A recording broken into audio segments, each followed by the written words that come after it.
सोचिए, महाभारत का एक ऐसा योद्धा जिसके पास जन्म से ही दिव्य कवच और कुंडल थे, जिसने कभी अपने द्वार से किसी याचक को खाली हाथ नहीं लौटाया, जिसने अर्जुन को चुनौती दी और जिसे स्वयं भगवान कृष्ण ने युद्ध का परिणाम बदलने वाला योद्धा माना। लेकिन उसके जीवन का अंत कैसे हुआ? एक ऐसा क्षण आया जब उसका रथ धरती में धंस गया। कर्ण ने अर्जुन से युद्ध रोकने को कहा, लेकिन कृष्ण ने अर्जुन से कहा, आज नहीं। आखिर क्यों? कर्ण कौन था और क्या वो सच में महाभारत का सबसे अभागा व्यक्ति था? कर्ण की कहानी उसके युद्ध से नहीं, उसके जन्म से शुरू होती है। युवावस्था में कुंती को एक ऐसा मंत्र प्राप्त हुआ था जिसके द्वारा वह किसी देवता का आह्वान कर सकती थी। जिज्ञासा में उन्होंने सूर्य देव का आह्वान किया और सूर्य देव उनके सामने प्रकट हुए। उनके तेज से एक दिव्य बालक का जन्म हुआ। उस बालक के शरीर पर जन्म से ही कवच था और कानों में दिव्य कुंडल। लेकिन कुंती उस समय अविवाहित थी। समाज के भय ने एक मां को अपने ही बच्चे से दूर कर दिया। कुंती ने उस नवजात शिशु को एक टोकरी में रखा और नदी की धारा के हवाले कर दिया। एक मां के लिए इससे बड़ा त्याग क्या हो सकता है? लेकिन शायद कर्ण की नियति अभी समाप्त नहीं हुई थी। उसे अधिरथ ने पाया और राधा ने उसे अपने पुत्र की तरह पाला। यही कारण था कि कर्ण को इतिहास ने एक और नाम दिया। राधे जन्म से राजवंशी, लेकिन पहचान से सूतपुत्र। कर्ण के पास प्रतिभा थी, साहस था, धनुर्विद्या सीखने की तीव्र इच्छा थी, लेकिन समाज उसके सामने बार बार एक ही शब्द रखता था, सूतपुत्र। कर्ण के लिए यह सिर्फ एक शब्द नहीं था, यह उसके जीवन का सबसे बड़ा घाव बन गया। वो जानता था कि उसके अंदर एक योद्धा है, लेकिन दुनिया उसकी पहचान उसके जन्म से तय कर रही थी। जब संसार ने कर्ण को स्वीकार नहीं किया, तब कर्ण ने स्वयं को बनाने का निर्णय लिया। वो भगवान परशुराम के पास पहुंचा, लेकिन एक समस्या थी। परशुराम क्षत्रियों को शिक्षा नहीं देना चाहते थे। कर्ण ने अपनी पहचान छिपाई। उसने कठोर साधना की और धनुर्विद्या में असाधारण ज्ञान प्राप्त किया। लेकिन एक दिन एक ऐसी घटना हुई जिसने उसकी पूरी जिंदगी बदल दी। परशुराम कर्ण की गोद में सिर रखकर सो रहे थे। तभी एक भयानक कीड़ा कर्ण की जांघ में घुस गया। दर्द असहनीय था, लेकिन कर्ण हिला नहीं। उसके शरीर से रक्त बहता रहा, लेकिन उसने गुरु की नींद नहीं तोड़ी। जब परशुराम जागे और ये देखा तो उन्हें संदेह हुआ। उन्होंने कहा, इतना दर्द कोई साधारण ब्राह्मण सह नहीं सकता। और कर्ण का रहस्य सामने आ गया। परिणाम श्राप। जिस समय कर्ण को सबसे अधिक आवश्यकता होगी, उसी समय वो अपनी सीखी हुई विद्या भूल जाएगा। फिर आया वो दिन जिसने कर्ण की जिंदगी बदल दी। राजकुमारों के प्रदर्शन में कर्ण ने अर्जुन को चुनौती दी, लेकिन प्रश्न उठाया गया, तुम्हारा कुल क्या है? कर्ण के पास उत्तर नहीं था। तभी दुर्योधन आगे आया। उसने कर्ण को अंग देश का राजा बना दिया। एक ही क्षण में जिस व्यक्ति को लोग सूतपुत्र कह रहे थे, वो राजा बन गया।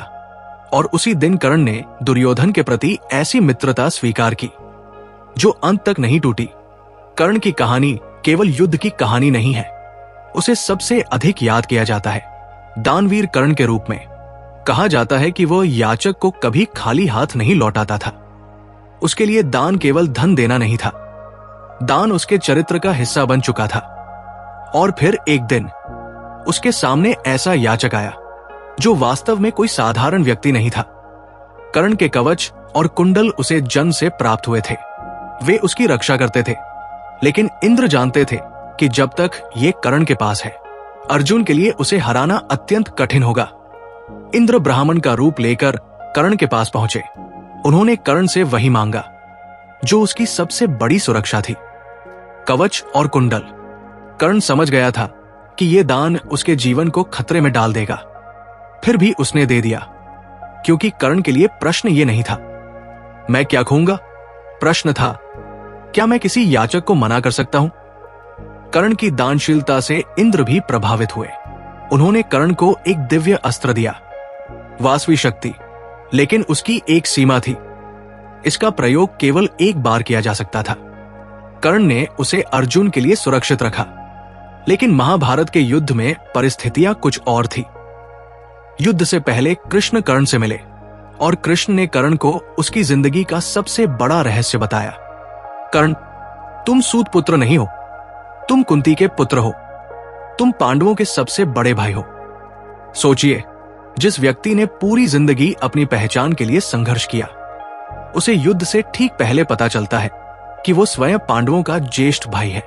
कृष्ण ने उसे प्रस्ताव दिया, तुम पांडवों के साथ आ जाओ, तुम्हें राज्य मिलेगा। कर्ण के सामने शायद उसके जीवन का सबसे बड़ा निर्णय था। एक तरफ राज्य, पांडवों में सबसे बड़ा होने का सम्मान, अपनी असली पहचान। दूसरी तरफ दुर्योधन, वही दुर्योधन जिसने उस समय उसका हाथ पकड़ा था जब पूरी दुनिया उसे अपमानित कर रही थी। कर्ण ने कृष्ण का प्रस्ताव ठुकरा दिया क्योंकि उसके लिए दोस्ती केवल लाभ का संबंध नहीं थी। उसने कहा, जिसने मुझे सम्मान दिया, मैं उसे युद्ध के समय छोड़ नहीं सकता। लेकिन युद्ध से पहले एक और मुलाकात हुई। इस बार सामने कृष्ण नहीं, उसकी अपनी मां थी। कुंती ने कर्ण को बताया, तुम मेरे पुत्र हो। वर्षों से जिस मां की तलाश कर्ण के भीतर थी, वो मां अब उसके सामने खड़ी थी। लेकिन बहुत देर हो चुकी थी। कर्ण ने कुंती को वचन दिया, मैं तुम्हारे 5 पुत्रों में से 4 को नहीं मारूंगा, लेकिन अर्जुन और मेरे बीच युद्ध होगा। फिर शुरू हुआ कुरुक्षेत्र। भाई भाई के सामने था, गुरु शिष्य के सामने, मित्र मित्र के लिए मरने को तैयार। और एक तरफ था अर्जुन, दूसरी तरफ कर्ण। दोनों महान धनुर्धर, दोनों के पीछे अलग अलग इतिहास। लेकिन इस युद्ध में केवल अस्त्र नहीं लड़ रहे थे, 2 नियतियां लड़ रही थी। युद्ध में एक रात घटोत्कच ने कौरव सेना में भयंकर विनाश मचा दिया। दुर्योधन संकट में था। कर्ण के पास एक ही विकल्प था, वो दिव्य शक्ति जिसे उसने अर्जुन के लिए बचाकर रखा था। कर्ण ने उसका प्रयोग किया। घटोत्कच मारा गया, लेकिन कृष्ण मुस्कुराए क्योंकि अब कर्ण के पास वो अस्त्र नहीं था जो अर्जुन के विरुद्ध उसकी सबसे बड़ी ताकत बन सकता था। और फिर आया वो क्षण जिसका इंतजार महाभारत कर रहा था। कर्ण और अर्जुन आमने सामने थे, बाणों की वर्षा होने लगी। तभी कर्ण के रथ का पहिया धरती में धंस गया। कर्ण नीचे उतरा। उसने अर्जुन से युद्ध रोकने को कहा, लेकिन कृष्ण ने अर्जुन को उसके पुराने कर्म याद दिलाए। द्रौपदी का अपमान, अभिमन्यु का वध और युद्ध के वे सारे निर्णय जिनमें कर्ण दुर्योधन के पक्ष में खड़ा था। कृष्ण का संदेश स्पष्ट था, युद्ध में केवल आज का अपराध नहीं देखा जाता, पूरी यात्रा देखी जाती है। कर्ण ने अंतिम बार अपने धनुष को संभालने का प्रयास किया, लेकिन उसका भाग्य उसके विरुद्ध खड़ा था। अर्जुन ने बाण चलाया और कर्ण कुरुक्षेत्र की धरती पर गिर गया। एक ऐसा योद्धा जिसके जन्म का रहस्य छिपा रहा, जिसके जीवन में सम्मान की तलाश रही, जिसने मित्रता के लिए अपना जीवन दे दिया और जिसकी मृत्यु के बाद पांडवों को पता चला कि उन्होंने किसे खो दिया। युद्ध समाप्त होने के बाद कुंती ने पांडवों को बताया, कर्ण तुम्हारा बड़ा भाई था। यह सुनकर पांडव स्तब्ध रह गए। अर्जुन, जिस योद्धा को उसने अपना सबसे बड़ा प्रतिद्वंदी समझकर मारा था, वही उसका बड़ा भाई था। सोचिए, अगर कर्ण की पहचान पहले सामने आ जाती तो क्या महाभारत का युद्ध होता? क्या अर्जुन और कर्ण भाई बन जाते? क्या दुर्योधन अकेला पड़ जाता? शायद। लेकिन इतिहास में अगर का कोई स्थान नहीं होता। लेकिन कर्ण को केवल महान कह देना भी शायद पूरी कहानी नहीं है। वो दानवीर था, महान योद्धा था, मित्र के प्रति वफादार था, लेकिन वो गलत पक्ष में भी खड़ा था। उसने द्रौपदी के अपमान के समय ऐसे शब्द कहे जिन्हें उचित नहीं ठहराया जा सकता। उसने दुर्योधन का साथ चुना, जानते हुए कि उस रास्ते का परिणाम विनाश हो सकता है। इसलिए कर्ण की कहानी हमें एक कठिन सवाल देती है, क्या किसी व्यक्ति की महान अच्छाइयां उसके गलत निर्णयों को मिटा सकती हैं? शायद कर्ण की त्रासदी यही थी। वो बुरा इंसान नहीं था, लेकिन उसने कई बार गलत व्यक्ति और गलत पक्ष के साथ खड़े होने का चुनाव किया। कर्ण की कहानी हमें ये नहीं सिखाती कि भाग्य हमेशा शक्तिशाली को हराता है। कर्ण की कहानी इससे भी गहरी है। ये कहानी है पहचान की, सम्मान की, दोस्ती की और उन फैसलों की जो इंसान को महान भी बना सकते हैं और विनाश की ओर भी ले जा सकते हैं। कर्ण जन्म से सूर्यपुत्र था, लेकिन जीवन भर अपनी पहचान के लिए लड़ता रहा, और शायद यही कारण है कि हजारों वर्षों बाद भी लोग कर्ण को याद करते हैं, क्योंकि हम में से बहुत लोग अपने जीवन में कभी न कभी कर्ण जैसा अकेलापन महसूस करते हैं। अब सवाल आपका है, अगर आप कर्ण की जगह होते तो कृष्ण का प्रस्ताव स्वीकार करते या दुर्योधन का साथ निभाते?